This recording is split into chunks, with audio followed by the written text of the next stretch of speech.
வேற எந்தெந்த அமைச்சர்கள் அதாவது முன்னாள் அமைச்சர்கள் இல்ல சட்டப்பூர்வமாக யார் யாரெல்லாம் இவர்கள் தொடர்பு கொண்டு வர்றாங்களோ அதெல்லாம் புகாராக வந்துள்ளது. யார் யாருக்கெல்லாம் இவங்க யார் யார் தொடர்பு இருக்காங்களோ கண்டிப்பாக அதில் காவல்துறை ஏதாவது ஆதாரத்தை கைப்பற்றும் பட்சத்தில் கண்டிப்பாக கைது செய்யப்பட்டு கடுமையான நடவடிக்கை இருக்கும். ஏன்னா நேரடியாக ஒரு எம்எல்ஏ பர்ச்சேஸ் பண்றதுக்கு நேரடியாக பணம் கொடுக்க முற்பட்டார்கள் என்றால் அதற்கு நேரடியாக செந்தில் பாலாஜியின் அடுத்த அளவில் இருக்கிற நபர்கள், செந்தில் பாலாஜி கூடயே இருக்கும் நபர்கள், இன்னும் கூடயே சுற்றும் நபர்கள், செந்தில் பாலாஜியுடைய அனைத்து போக்குவரத்தையும் அனைத்து பணத்தையும் அனைத்து கரூர் கம்பெனி என்ற பெயரில் யார் யாரெல்லாம் இங்கே கரூர் கேங்கு கரூர் கம்பெனி நடத்திட்டு இருந்தாங்களோ அந்த நபர்கள் எல்லாம் இதில் நேரடியாக தொடர்பில் இருக்கிறார்கள் என்ற தகவல் எங்களுக்கு வந்துட்டு இருக்கு. கண்டிப்பாக அனைவர் மீதும் காவல்துறை கண்டிப்பாக சட்டப்பூர்வமாக காவல்துறை இதில் தொடர்புள்ள அனைவரையும் கைது செய்ய வேண்டும். இது மாதிரியான குதிரை பேரத்தை இவர்கள் நிறுத்த வேண்டும். இதை ஒரு வழியில் இவங்க செஞ்சுக்கிட்டு வேற வழியில எல்லாரையும் எங்க மேல புகார் கொள்றோம்னு சொல்லி ஒரு கீழ்த்தரமான வேலையை ஸ்டாலின் செஞ்சுட்டு இருக்காரு. கொஞ்சம் கூட வெக்கமா இல்லையா? நீங்க இன்னைக்கு 40 கோடி 50 கோடி கொடுத்து ஒரு எம்எல்ஏ விலைக்கு வாங்கும் அளவிற்கு ஸ்டாலினுக்கு கொஞ்சம் கூட வெக்கமா இல்லையா? மக்கள் உங்களுக்கு எதிராக தீர்ப்பளிச்சிட்டாங்க. உங்க கூட்டணி கட்சி எல்லாம் நீங்க செய்யற வேலையை பார்த்து உங்கள்கிட்ட வெளியே விட்டாங்க. நீங்க என்ன வேலை பார்த்தீங்க?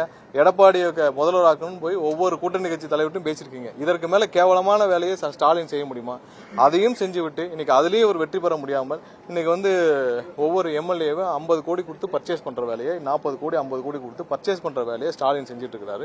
அதுக்கு செந்தில் பாலாஜி போன்ற நபர்கள் கடந்த 5 வருஷமா தமிழக அரசியலில் தமிழக அரசை கொள்ளையடித்த நபர்கள் அவர்கள் வச்சிருக்கிற பணத்தை வச்சுக்கொண்டு இந்த மாதிரி வேலையை செஞ்சுட்டு இருக்காங்க.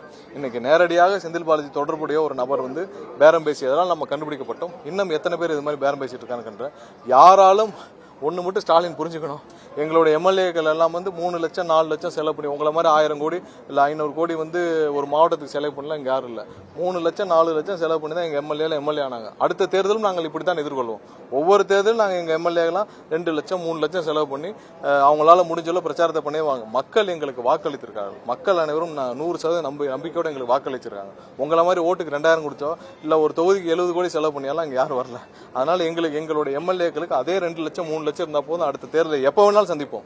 இன்னைக்கு தேர்தல் வந்தாலும் நாங்க சந்திப்போம், நாளைக்கு தேர்தல் வந்தாலும் நாங்க சந்திப்போம். அதுல எந்த பயமும் யாருக்குமே கிடையாது.